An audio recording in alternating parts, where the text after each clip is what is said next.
Welcome back to Friday at New York Comic Con. How's everyone doing today? I love it. So I am joined here right now by the cast, crew, creators of Voltron, Legendary Defender, ahead of the Season 8 premiere. Is everyone excited for the final season of Voltron? Yes. Come on, we can give a little bit more love than that. I want to hear it. Come on. Yeah. There we go. I am joined today by Joaquim Dos Santos and Laura Montgomery, who are the producers of this lovely TV series, Josh Hamilton, story editor, and cast members Josh Keaton, Jeremy Shada, Bex Taylor-Klaus, and Kimberly Brooks.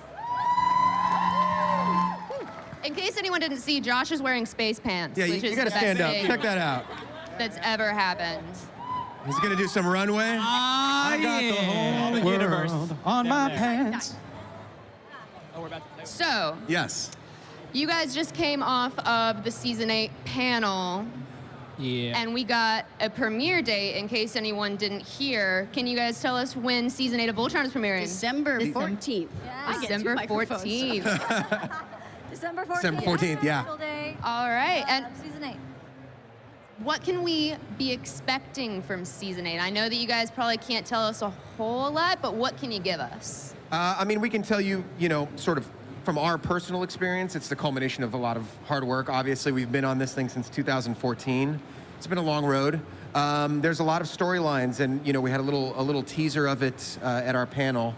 So it's got to focus on Unnerva and watching her storyline play out and how that intersects with the Paladins. She's very, I don't know, what would you say? Driven? Driven. She's a driven character.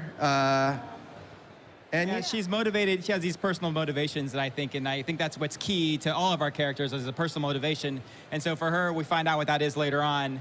And I think, it really sends this series to a good ending where, a satisfying ending for everybody. yeah, we kept saying like the show is all about galactic warfare and it's big and huge and bombastic, but really when you boil it down, especially as it gets to the finale here, it's all about that character and that Personal story. personal stories.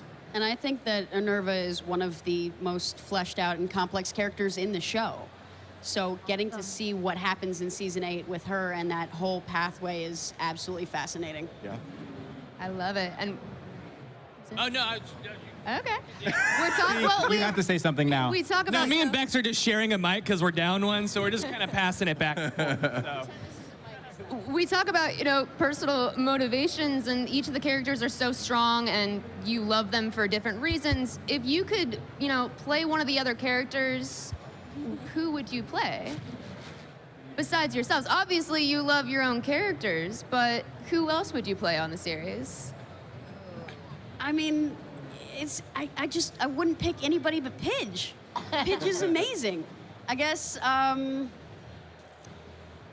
Slav. Slav. Wow, keep it real. Definitely Princess Allura. I feel like I could really take up that mantle and do the princess right. Sorry, that's the worst impression of her of all time. Challenge. Yeah. Down the gauntlet. Good. Good one. I don't know. I don't know. Maybe Lance. I don't know. Yeah, he's closer to how I am in real life, but Do you have what it takes to be Lance? I don't think I do. I think Do you you've have set the that bar razzle really. dazzle? Hold on, let me see. Do I have to raise the eyebrow? Oh, there you go. eyebrow? Yeah. Oh, hot. Have to- Very nice. All right, sweet. I'd probably go with like the emo, super emo Keith version of myself. That's a smart one. Cause Super emo, yeah. he's just pretty quiet, very moody. so like your money per word Yeah. just goes way up. Exactly. I like the way you think. That's really good, yeah. What has been your guys' favorite season so far? That is a very hard question to answer Yeah. for me. Yeah. Yeah. 7. Oh, 7, wow. 7. Seven. Yeah, I'm gonna go with 7 because, it's our characters coming back home. They left one way, they didn't know what they were doing, they didn't know about Voltron, and when they come back, they're these superheroes now. It's the hero's journey come back. But there's a fun twist on it. Now they have to use all the skill that they've learned to save Earth. So I love that. I love Hunk's arc, when he comes back and the emotional core of that, and he sees his family. And so it really drives him. But yeah, season 7 for me. I love it. I was just gonna say season 1 is pretty amazing. It is. Because it just sets everything up. You had no idea what to expect. There's all these characters we're introduced to, and I think they did such an amazing job of, laying that foundation for this amazing journey that we go on. At the panel, we had this, sort of look back at everybody's favorite scenes from, episodes past, and it was really interesting to see some of the earlier seasons footage compared to some of the later seasons footage. Not only in its, it's gotten better and it's evolved over time, but the weight of the storylines has grown and gotten heavier. And it was very lighthearted up front. And it's like, by season 7, they're saving Earth, and Earth is sort dark. of post-apocalyptic. Yeah, it's very military. Yeah. Love it. Well, what were some of those favorite storylines that played out throughout the seasons that each of you loved individually? If you could kind of pluck one of those out and just talk about it. I loved Shearing. I loved seeing more of Shiro's backstory and just seeing how that kind of played into everything else that we've seen from him throughout the entire series. It's the things that were revealed about Shiro and his illness really kind of put into context, recontextualize why he left in the first place. And it's a great window into him. And I'm just always happy to see him get the ship and be made captain. And it's like a rebirth for him. It's been a great, I love Shiro in season 7. I absolutely love everything that happens on Earth while the Paladins are away. As soon as Sam Holt comes back, those entire 2 episodes are possibly my favorite episodes in the entire series at this point. They just, it tackles some of these really, really intense issues, and we really get these beautiful glimpses into who these new characters are. And we get to really build them, and which makes season 8 really exciting because they're still here. They're not gone yet. Yeah, all that. Great. Yeah.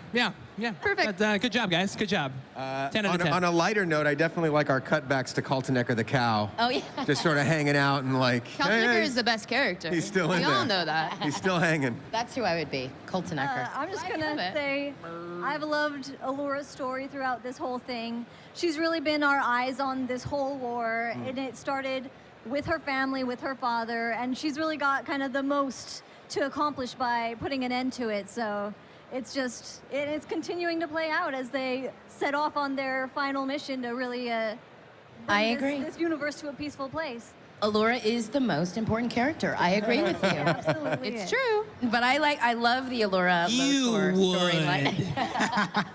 Allura and Lotor. What is the Lotura? I don't know. Whatever they are. I don't know if she knew where it was going, where it was going to end up, but I thought that was really fun. Whole storyline. I never trusted him from the beginning. But We were really impressed with the amount of time it took to go from like a kiss to like a hard judo throw, like a superpowered judo throw. It's like minutes in between those two moments. It was quick. It was quick. Well, I'm going to shift gears here a little bit. We have been playing this great game called Roll for Question. Uh-oh. One of you, whoever wins, is going to roll this dice. And That then dice we're must going be to huge. Answer a question. Oh, great. It's pretty simple. Here we go. We're going to There's allow not a Bex contest to do the honors. we just choose somebody to roll. All right, let's see your roll Someone amongst technique, yourselves. Bex. 11. 11. Let's see here. All right. In board games, are you the go with the flow person, or are you going to flip the board if something goes wrong or it doesn't go your way? I'm going to go with the flow. I'll go with, Yeah. I'll go with the flow. I'm pretty easygoing. I can enjoy being the crappiest person in the game who's dead last, just slogging along in Monopoly, you know? Just hitting the tax thing every time, never get to pass go. I go right to jail every single time. I'm a dad, so I have to go with the flow. I have 2 kids, and it's like, that's just, yeah, fine. They're the ones who are going to flip the board. Yes, they will flip the boards. I love being in last place because then I get to just make jokes the entire time and not take anything seriously.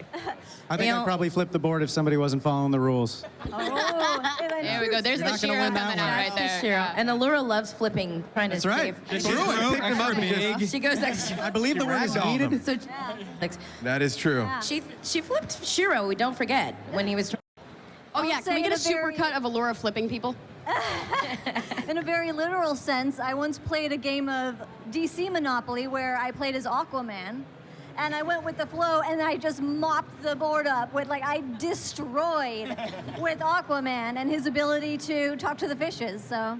That's Lauren fantastic. loves mermaids. Fun There you fact. That's go. where the mermaid episode came from. All her.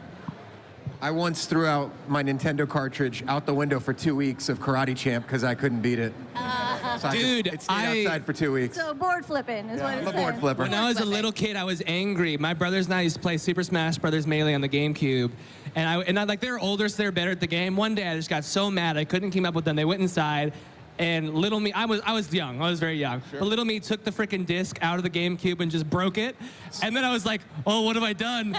So then I like put it back in there, the shards together, to like hide it. And then I like shut the thing. And then later my brothers came out, they're like, what happened? I was like, oh no, man. It must have just broke. They're just finding out about this right now. It spun too fast. But the best part is it was a GameCube, so it was one of those like tiny, It was Yeah, those the little small discs, like yeah. the mini donut-sized discs. I love it. Well, we are out of time. For those of you One watching question? at home, Oh, man. all of you here, I'll throw the follow board. along with us by tweeting NYCC and hashtag It's a Fan Thing.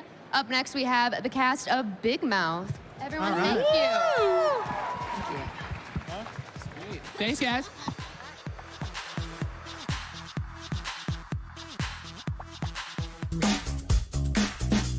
Hi, I'm Jackie Jennings with SYFY WIRE. If you can't get enough of New York Comic Con, go ahead and subscribe to our YouTube channel for news, interviews, cosplay, and so much more. What are you waiting for?